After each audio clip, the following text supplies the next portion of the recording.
بسم اللہ الرحمن الرحیم۔ مسلم لائف اسٹائل فارمنگ میں خوش آمدید۔ پاکستان میں غذائی قلت کو لے کر مستقبل کا بہترین بزنس ڈیری فارمنگ کا بزنس ہے، لیکن افسوس کہ اس بزنس کو کسی نے ایز اے بزنس لیا ہی نہیں۔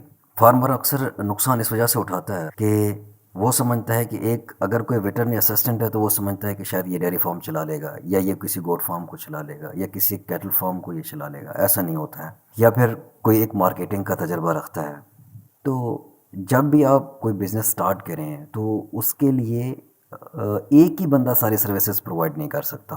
دنیا میں ایون کہ آپ پاکستان میں بھی آپ دیکھیں تو جو بھی بزنس مین ہیں، جب بھی کوئی بزنس سٹارٹ کرتے ہیں، کوئی انڈسٹری لگاتے ہیں، کوئی پروڈکشن پلان لگاتے ہیں، یا کچھ بھی ہے، تو ہوتا یہ ہے کہ اس کے لیے پراپر ایک فیزیبلٹی رپورٹ بنتی ہے، اس کی انویسٹمنٹ سامنے آتی ہے، اس کا ڈیوریشن آتا ہے کہ کتنا عرصہ لگے گا اس کو بنانے کے لیے، اور ایون کہ اس کے لیے ایک کنسلٹنٹ ہائر کیا جاتا ہے جو ان ساری چیزوں کو سامنے رکھتے ہوئے پروڈکشن کی بھی وہ ذمہ داری لیتا ہے کہ بھی ایوریج پروڈکشن کیا ہوگی۔ تو میں سمجھتا ہوں کہ ڈیری فارمنگ میں نقصان کا ذمہ دار جو ہے وہ بزنس مین ہے جس نے ڈیری فارم کو سٹارٹ کیا، لیکن پراپر جو ہے وہ ایک رکھا نہیں، پراپر ایک ٹیم نہیں رکھی جو ان چیزوں کو مینیج کر سکے۔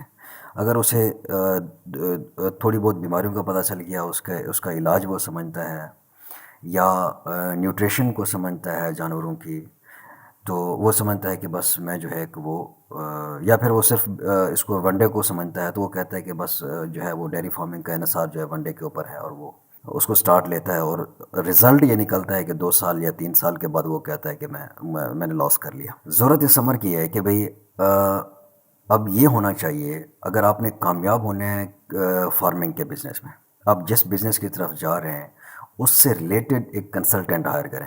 اس کنسلٹنٹ کے پاس ایک پراپر ٹیم ہونی چاہیے، جس میں جیسا کہ نیوٹریشن ہے اس کے لیے الگ اس کے پاس بندہ ہونا چاہیے، ویٹرنری اسسٹنٹ ہونا چاہیے۔ اسی طریقے سے کاف کی جو پرورش ہے، ان کی پیدائش سے لے کے ان کے تقریباً کوئی 6 ماہ تک اس کو کیسے لے کے چلنا ہے، مطلب وہ ساری ذمہ داری لے۔ ایون کہ یہ چھوٹی چھوٹی چیزیں میں بتا رہا ہوں، ان چیزوں کو سامنے رکھتے ہوئے وہ ان سب چیزوں کو کو رکھتے ہوئے سامنے یہ دیکھے کہ بھئی اتنی انویسٹمنٹ ہے یا اتنے جانور ہیں تو ان کے اوپر یہ اخراجات ہوں گے، اور ان اخراجات کے بعد ایوریج جو وہ پروڈکشن لے گا وہ اتنی پروڈکشن آپ کو لے کے دے گا۔ اور وہ اس کے لیے کم از کم فارمر کو یہ چاہیے کہ اس سے یہ کرے کہ 5 سال کا کم از کم 5 سال کا ایگریمنٹ کر لے، اور وہ 5 سال میں اگر کوئی نقصان ہوتا ہے تو اس نقصان کا ذمہ دار وہ بندہ ہونا چاہیے جس کو ایز اے کنسلٹنٹ آپ نے ہائر کیا۔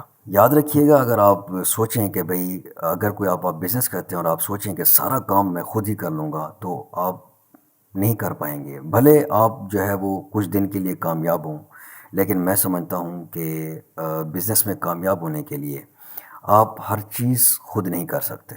آپ کو چیزیں مینیج کرنی ہوں گی، اور آپ کو ہر فیلڈ کے لیے اس کا اسپیشل بندہ ہائر کرنا ہوگا۔ اس میں یہ ہوگا کہ آپ پروفٹ کم اٹھائیں گے، لیکن کم از کم یہ ہوگا کہ آپ کو لاس نہیں ہوگا۔ اگر لاس ہوتا بھی ہے تو اس لاس کا ذمہ دار جو ہے وہ کنسلٹنٹ ہوگا جسے آپ نے ہائر کیا ہوگا، یا جس کے نیچے ایک ٹیم ہوگی، وہ اس کا ذمہ دار ہوگا۔ امید ہے کہ یہ چیز جو میں نے آپ سے ڈسکس کی، امید ہے کہ آپ کے نالج میں اس چیز نے اضافہ کیا ہوگا، اور کوشش کریں کہ یہ معلومات دوسروں تک بھی پہنچائیں، ٹھیک ہے؟ اور ہمیں اپنی دعاؤں میں یاد رکھیے گا۔ ہمیں دیجیے اجازت۔ اللہ حافظ۔